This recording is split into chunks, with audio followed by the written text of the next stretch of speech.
Cool. I'm here with Dami. hitting a back day. Yep, good back day. I'm about 9 weeks out. I think you're about Fuck what, yeah. 6? Yeah. 6? Yeah. Okay. How are you feeling? I'm starting to feel the fatigue. I'm starting to feel like Yeah. useless throughout the day. Yeah. That's the biggest part. Like I feel like the workouts and the eating is cool, but like as soon as I'm done, I can't do shit, and it's like really hard for me to like function. Yeah. But other than that, like I feel good. I like my look right now. Yeah. I feel like I got like bigger, as far as like since my last competition, which was like in December. So I feel like I put on like a good amount of size in a little bit of time, like 4 months of like bulking. So yeah. That's what's up, man. I've got very similar experiences where it's like I have energy for the gym, I have energy for the cardio, and then once those two things are done, it's like you don't want to do shit. Yeah. You're useless to everybody. Yeah. Like, and that only started like, I'm 6 weeks out. I feel like it started officially like last week at 7 weeks, where all of a sudden I just like energy just plummeted, which is crazy for me because I'm at like 2,300 calories. That's my deficit. But I guess with the amount of size that I've put on, it's like I really need those 2,300 calories, you know? Yeah. So, yeah.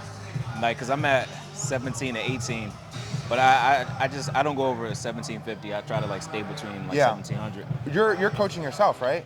No, I have a coach based out in Florida. His name is Skylar Vandiver. So he's been coaching me since my first competition, since 2020. So cool. Yeah, I've been there. All right. What do you eat when you're on a surplus? When I'm on a surplus, I mean, I eat the same things, but I don't like really measure anything. Okay. So, because I can like gauge it, is when I'm cutting. That's when I want to be like very meticulous and very precise to where like I want to hit every gram, every number. Gotcha. But like when I'm bulking, I eat the same things. Like for breakfast, it's like oatmeal and eggs. I'll put like some either almond butter or cookie butter for some taste. Yeah. Cookie butter, that shit's crack. Yeah. And then like chicken and potatoes, chicken and rice. And then if I like have like a cheat day, I'll probably have like, I don't know, like some cookies or like a burger or something like that. Hell yeah. I'm into all that. All right, let me ask you a question that I got a DM from. I thought was a pretty good question. He was asking me, let me pull it up.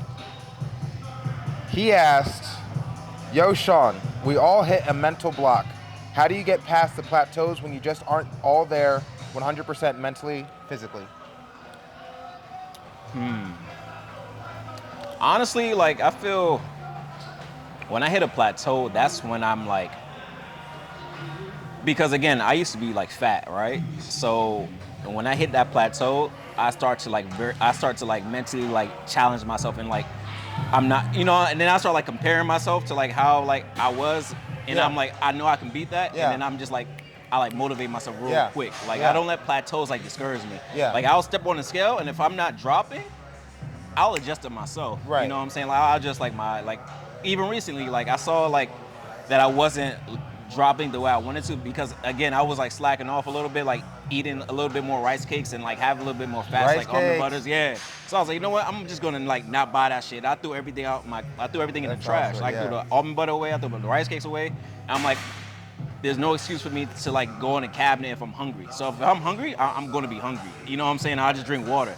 So like I let myself like feel that like starvation, and that's how I know I'm like, all right, we getting there. Because when I don't feel hungry, mentally I'm like, all right, something's off. You know what I'm saying? I'm doing all this cardio, I'm doing all this like training, and I'm not hungry by the time I'm going to bed. That means I'm eating too much. So I'm like, nah, fuck that. I want to be starving. I want to be starving. So I get it, man. I get it. Yeah, I haven't answered the guy yet, but I think my answer would be something along those lines.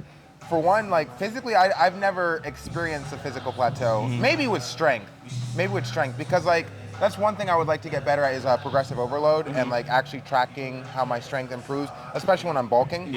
But so far as like how my physique changes over the years, I have not seen a plateau. I just see like improvement. If I'm trying to get bigger, I get bigger. If I'm trying to get cut, I get cut. It's just that straightforward. Now, when it comes to a mental plateau and it's like, oh man, I don't feel like fucking working out today, I'm just like not in it. I always think that what you do in action is far more important than what you're feeling about the action. So it's like, if you need to go to the gym and you need to get your reps and you need to get your cardio, it doesn't matter how you feel about the fact that you got to do it. As long as you do it, that's far more important than like the mood that you're in. Because like, obviously it's better to feel positively. Oh man, I'm fucking excited. Like, oh, I'm gonna get this, and hopefully you feel that most of the time. But on the days that you wake up and you're just not feeling it, it doesn't matter. It just doesn't matter. Like, you don't have to be dictated or governed by your feelings. Right. So, Because I know when I get to like 6 weeks out, that those cardio sessions get tougher and tougher. Yeah. But like, if I know I'm tired, like I won't even sometimes because I have like a gym in my apartment, so I won't even brush my teeth. I'll just roll out of bed, put everything on, and just go. Yeah. You know what I'm saying? It's just like I'll just like force just will myself out of bed. You know what I'm saying? And it's just like that willpower. Like I'm not motivated all the time to like do cardio, but I know I have to do cardio. That's why, and I know like I'm a perfectionist, so I know like if I want a certain look, I have to do it. Like I can't sit there and like complain about like I'm tired or the sun isn't out. You know what I'm saying? Because on a gloomy ass days or rainy days, like I don't want to do shit. But like I'm paying all this money, like I'm putting all my effort in to like do all that. So what is your top aspiration when it comes to bodybuilding, if you had to say? Honestly, like I felt like after my first competition, I felt like this was the sport that I never felt good at any sport because like I was just not athletic. I had like severe asthma as a kid, so I was like very limited. And so when I did my first competition and won, I'm like, and my coach is like, yo, you could be very good at this, sport. I'm like, oh shit, like I never in a million years thought I could do anything sports related to where like I can excel at. Yeah. And like just seeing my body just progressively change and getting better in the last 4 years, I'm like, damn, like I'm really good at this shit. So like right now, I want to turn pro as a natural, and then I just want to see where that goes. Like I want to, because at first it was like the whole purpose of me losing weight was like for vanity. You know what I'm saying? Like I want to look good on camera because I came out here for acting. So I'm like, I want to look good on camera. I want to look good in front of women, like blah, blah, blah. But then like, when I started seeing how many people's lives I was impacting as far as like, yo, you inspire me, blah, blah, I've seen your journey, it became more than just me. It became like, okay, how can I like help other people? It's not just about like the vanity and like, all right, we get it, you look good now, so like what else do you have to offer? So like for me, it's just like getting up every day and showing you the discipline. And that's what I pride myself on, is like having like discipline and like just doing everything you set your mind to. You know what I'm saying? Like for me, like my dreams are so big, like acting, body, you know what I'm saying? But like I've done things to where I'm like, I never in a million years did I think I could ever do these things. So like it's just like just striving for like everything God planted into my heart to do. I love that, man. What federation have you been competing in? NPC. I've always done NPC, but this time I'm gonna do an INBA.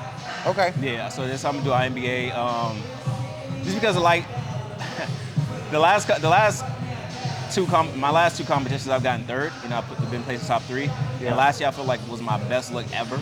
But again, like I want to have that fair advantage. You know what I'm saying? So where like everything is like, I know everybody's getting tested. Everybody is on the same playing field. So like, if I do place that, it's not. I can no longer say, oh, it's because of. It's because that person just worked harder than me. You know what I'm saying? I feel like I have a good shot in being top in that federation. And like I've challenged myself for the last 3 years to do NPC. You know, like again, I've been placed in top 3, which is great. But like, and then they were all competitors. So like, we don't compete to lose. We compete to win. You know what I'm saying? So. Well, you know, NPC is they're starting to prioritize natural bodybuilding competitions. So I was talking to my coach about that, but you know, they haven't gone towards like the pro side of it yet, as far as like, okay, if you have your pro card, it's just gonna be all natural dudes. So like, I feel like that's still gonna take some time, and like right now, I kind of just want to like get it going. You know, as a pro, and like still face other pros who are like on the same playing field. That makes sense. Do you have any natural bodybuilders that you know of that are like? No. Okay. No, I like all the bodybuilders that I look up to are like NPC. Right. Yeah, like I went to the dark sport event, so I mean like Andre Ferguson is probably one of the dudes, so I've like watched since 2020, since I got into it, you know, just because like his physique was just like something I'm like, oh shit. Like I want my physique to look like that, like crystal, you know? Like and there's a whole bunch of other dudes, but like definitely NPC competitors for sure. Like nice physique. I think it's interesting that like when it comes to how we're able to inspire others with like our journey and like we're natural bodybuilders and shit like that, we don't really have a frame of reference as to the height that we can reach as natural bodybuilders, because in a sense, it's been marginalized because like they put an emphasis on the people that take steroids and like the Chris Bumsteads, the Derek Lunsfords, Aaron Banks of the world. That's where the emphasis and the focus goes to. But for the story that we're telling and the journey that we're on, we don't have someone to look at and say like, oh, this is how far we can get. But I honestly see that as like a cool thing. Yeah, it definitely is because it gives you the opportunity to be one of the first people to do Yeah. it, you know? Yeah. And like market that space because it isn't marketed the way it should be. Because a lot of people say, oh, I wish I stayed natural, but nobody promotes natural shit. I know. You know, which is crazy. Yeah, but I also think that like with the way that society is moving, I think we're moving in that direction where there's a bigger priority of like health and wellness, longevity, because like you got all these people fucking dying for taking steroids and shit like that. Yeah. So I really see like there's a market. Shift. Yeah. There's a shift. And for them to include it into NPC, like you could tell like the shift is coming. Yeah. But and here's my crazy thought, and I wanna get your take on this. I'm starting to believe now that like I'm fully immersed in the bodybuilding world, I'm truly starting to believe that the most aesthetic physiques, we're not talking about the biggest physiques or like whatever. The most aesthetic physiques are the ones that look slightly natural. Yeah, I mean, you could. It's funny because like I'll watch like Chris Bumstead or like RC is like his from when he's competing naturally. You could tell how like it just looks beautiful. More like it's just beautiful. Like when they first did it, and then like, you know what I'm saying. Like I get it. Like it still looks great now, but like, it's also like enhanced. But like there's like you can do that. You could achieve like a beautiful physique naturally, and like they've all done it. So like you could tell like it's a beautiful thing. And then like, they hop on gear. Then they hop on gear. You know what I'm saying? But that's just the nature of the beast. But it is the nature of that beast. Of that beast. Of that beast. And I think that if there's anything that I can do with my career, is place a greater emphasis on the aesthetics, and then people can start to realize that like, oh, if you want to chase aesthetics, you can do that naturally. If you want to chase size, that's when you have to take enhancements. But like if you're looking for aesthetics, and even if you try to chase size, it's just you just are going to have to just bulk. It's just going to take longer. It's just going to take longer. Like you're going to have to do a bulking cut phase, but you have to do a smart, like not that dirty bulk shit. You know what I'm saying? Like put on size. Like it's going to take years. Yeah, it's going to take years. But you can still put on tremendous amount of size. But yeah, like it's crazy. I'm excited for this year. I don't know, but no. 2 shows coming up on my end. How many shows have you done so far? This is my 5th one. So I did my first one, then I went to nationals. Then I did one the year after that, then I did one last year. So this is my 5th one. That's fucking dope, man. Yeah. That's dope. All right, last question. Any advice for a newcomer? True novice. True novice? I mean, I'm doing men's physique, so I don't know if you've... No, that's all I've done. People say I should do classic because my legs. Yeah, you got legs. Yeah, I'm surprised. Yeah. Everybody says I should do classic. But I'm a pussy when it comes to legs. Really? This is genetics, dude. No, they look good, man. Yeah, I don't have to hit them for like months. It'll look the same. Damn. And that's like... Do you plan on moving into classic at some point? I don't know. For some reason, like, I just feel like I don't want my legs to get too big and I can't fit into my jeans. That I don't want to big ass, thick ass legs, man. Yeah. But honestly, I feel like it's just all about patience.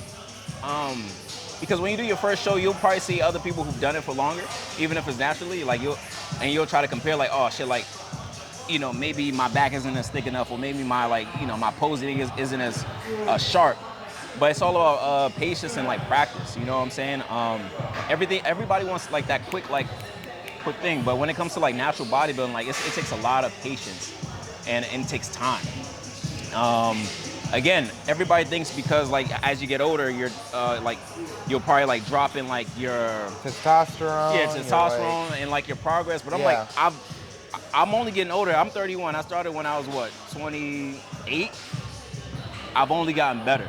You know what I'm saying? I've only gotten better. I've only gotten bigger. Like I've never been this big in my life. I've never been this strong in my life. And it's just like you just have to put in the work. Yep.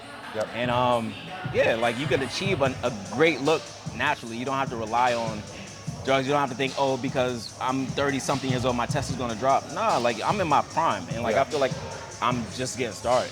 So to anybody, just be patient and just work. Just work. Fucking work. Hell yeah. The shit that not a lot of people want to do, but it'll get you the results. So. And don't be scared of that cardio. A lot of people like, I don't want to do that hour. Like I do an hour cardio every day. It sucks. but And yeah. I'm even been thinking that like once it comes back around time to bulk, because I want to do a very big bulk in 2025, just so because I really do want to compete in classic. In fact, I want to dominate as a natural bodybuilder in classic physique. Okay. And I have to put on a lot of size in my legs, so I plan on doing a big bulk in 2025. And even still thinking I might even do cardio during that time, just to kind of keep myself in the mindset and also because you're gonna gain fat when you're bulking, so you don't want to like psych your mind on and accumulate too much fucking fat to where like your prep is gonna be now hard. So I would say like at least three times a week, 3 to 4 times a week if when you're bulking, so you're not losing that strength. But like at least 30 minutes. Yeah, and we'll see how the bulk looks because like I've seen natural athletes, like one of my favorite natural bodybuilders, his name is Josh Manoy. Oh yeah, I went to. He was. We had acting classes together. I know. Oh really? Cool. Yeah. That's dope. Fucking massive. Yeah. He's gotten bigger over the years. I'm like, God damn. Fucking Josh, bro. Yeah. Shout out to you, Josh. And like he's like the perfect example of like a lean bulk, you know. And it's like, all right, and because like I've never seen him sloppy. Even when he's bulking, he's always sharp. Exactly. Yeah. So like I aspire to that, where it's like I get bigger, but I still like look fucking shredded. Like you just fucking a monster. Yeah, so like that's the goal, and obviously it requires like way more fucking discipline because like I can eat. I can fucking not eat. saying. Like I said, I used to be 250. I can eat.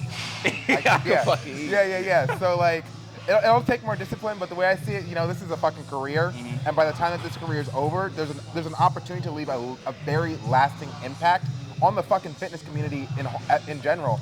So like, you know, let's fucking do it, you know? Yeah.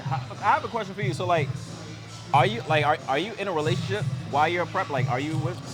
Do you think you have to be with somebody who understands what it takes to do this in order to be with them, or like you don't care, like really, like? Because I feel like that's one of those things where like, if you're committed to bodybuilding, like your partner really has to understand the sacrifices you have to make. There's a lot of sacrifices. Okay, I'm gonna reference a film that I'm a big fan of, and you're an actor, so you might know. You ever heard of Whiplash?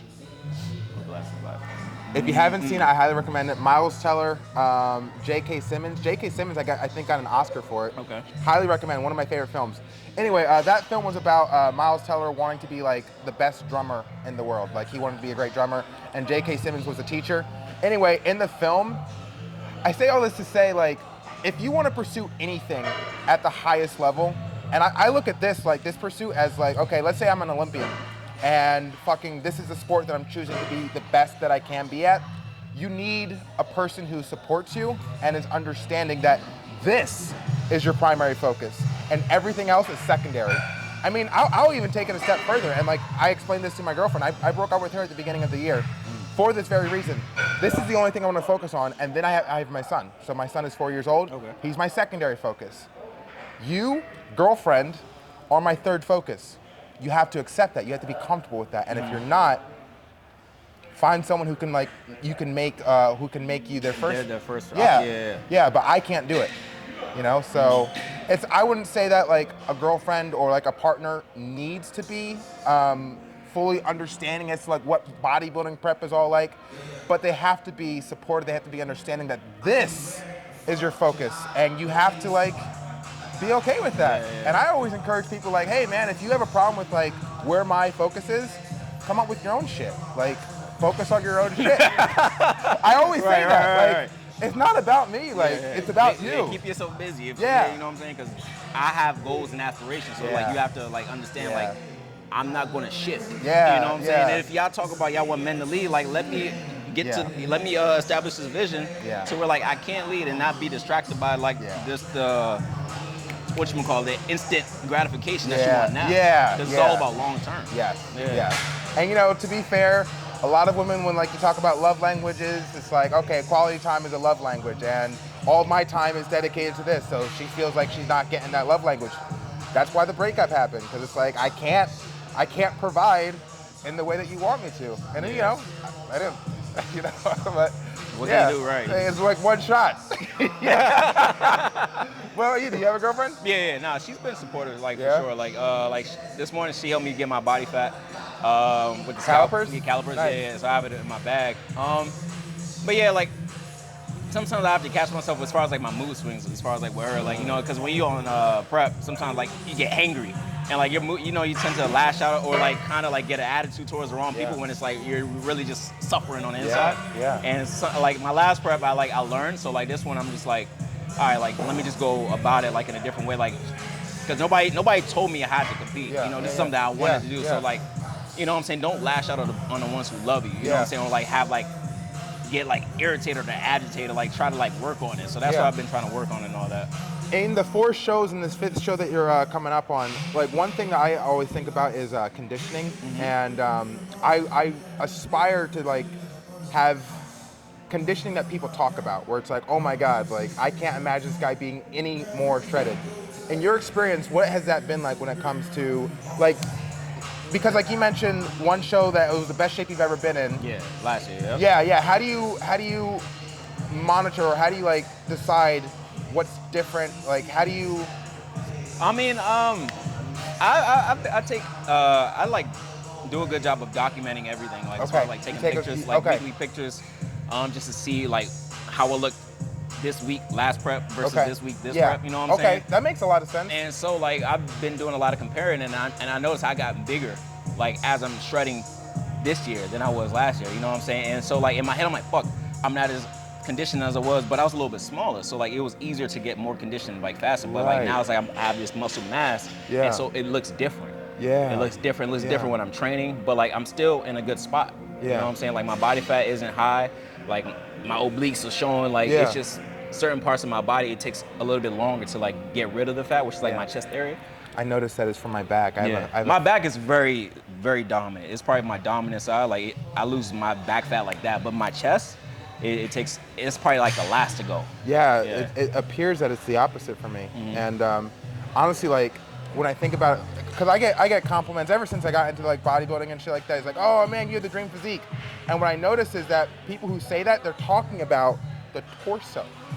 They're talking about the torso. And like, I think for anybody, it's like when you think of a dream physique, you think of a torso. But what you're not thinking of is the complete package. And it's funny because I never thought in a million years anybody would think I was on steroids. But like when I'm like in my fucking stringer and I'm pumped, like I've had like at least 4 dudes in the last like month say like, yo, what do you take? I'm like, nothing, bro. Deca, like, preload. You know what I'm saying? It's like, it's all natural. And like I tell them my weight, I'm like, no way you're that. Because I'm like 167, 166. And they think I'm like 180. I'm like, no, when you drop that fat and your muscles are prominent, like you'll look bigger than what you really are. You know what I'm saying? Because you're just dense. But they don't understand that just yet. But like, when you lose your weight and you're putting on like quality muscle, like you're gonna look bigger. It's just the illusion. And that's what I'm saying. Like, there's a whole world to explore with like natural bodybuilding that's just not being touched on. And like, now's the time to fucking, bring it to the forefront. You know. Anyway, this is dope. Went longer than it went. I'll turn it into long form content, posted on YouTube. Shit like that. Cool, man. Yeah, we about to hit this smash this back workout. Oh shit, perfect timing. Oh yeah? All right, what's good, bro? Perfect timing. What's up? Okay. Bringing the energy.